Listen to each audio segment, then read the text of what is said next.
Bien-aimé du Seigneur, loué soit Jésus-Christ. Nous célébrons en ce jour le troisième dimanche de Pâques, année liturgique B. Dans les versets qui précèdent le texte de l'évangile de ce dimanche, les disciples d'Emmaüs, sur le chemin de leurs multiples questionnements, sur le chemin de leur déception, sur le chemin de leur angoisse, ont grâce à leur hospitalité fait la rencontre de Jésus et l'ont reconnu à la fraction du pain. L'hospitalité opère des miracles dans nos vies. Derrière l'hospitalité se cachent des grâces innombrables. Grâce à l'hospitalité, nous faisons des rencontres extraordinaires. Le geste de la fraction du pain est un geste ordinaire effectué par le chef de la maison lors du repas. Les disciples de Maïs ont accueilli Jésus, mais c'est Jésus qui rompt le pain. C'est Jésus qui devient le maître de la table, le maître de la maison. Donc, c'est finalement Jésus qui a accueilli les pèlerins de Maïs. Quand nous ouvrons les portes de nos maisons ou les portes de nos cœurs à Jésus, Jésus nous accueille.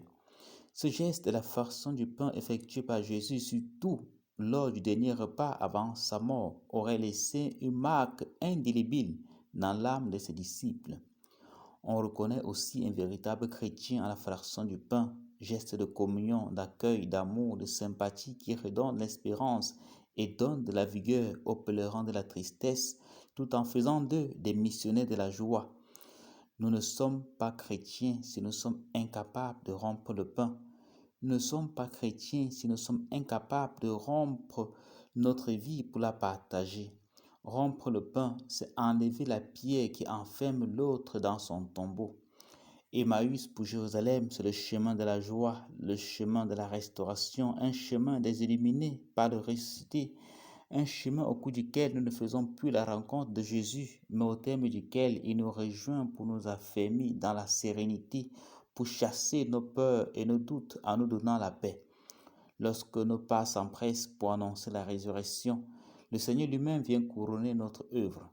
Soyons des porteurs des nouvelles de la joie, des nouvelles vraies, des nouvelles bonnes et des nouvelles utiles. Plusieurs hommes sont fermés dans la tombe de la peur, de la solitude, de la tristesse, de l'incertitude, de l'angoisse, de la déception, du désespoir, et ont besoin non des messagers de la mort qui viendront les enfoncer davantage dans leur précarité et leur misère, mais des messagers de la résurrection, des ressuscités qui viendront les faire sortir de leur tombe